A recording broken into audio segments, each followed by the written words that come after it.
Satuan Polri. Kita coba kembali lagi bergabung dengan Ahmad Fadilah bersama juru kamera Sunandar yang siap melaporkan langsung dari Kota Bandung, Jawa Barat untuk suasana pasca unjuk rasa hari ini. Tadi sempat ada fasilitas umum yang dirusak. Penanganannya sejauh ini bagaimana, Fadil?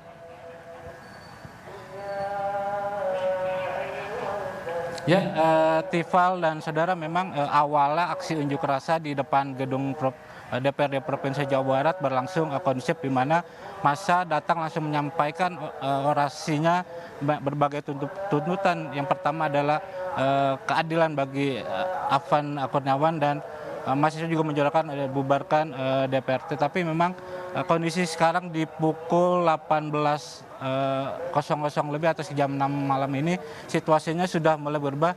Juru kamera Sunandar akan menggambarkan situasi terkini bahwa sudah ada pembakaran fasilitas umum yang dimana bangunan itu merupakan aset ada MPR RI, dan memang saat ini untuk proses penanganan pun belum bisa dilakukan untuk pemadaman dikarenakan massa masih bertahan di Jalan Diponegoro. Ya, tadi saya juga sempat melihat ada petugas Dinas Kebakaran Kota Bandung untuk melakukan upaya pemadaman, tetapi memang hingga saat ini masih belum bisa dilakukan pemadaman. Tifal dan saudara, memang sejak pukul 2 siang tadi sekitar kurang lebih yang mencapai 1.000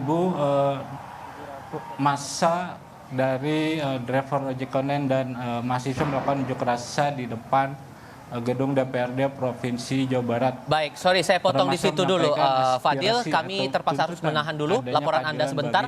Kami ajak pemirsa Kompas TV untuk melihat keadaan terakhir di Medan, Sumatera Utara. Sempat ada upaya untuk mensterilisasi area unjuk rasa karena ini sudah masuk limit dari masyarakat untuk menyampaikan hak mereka bersuara, menyampaikan aspirasi dalam bentuk unjuk rasa.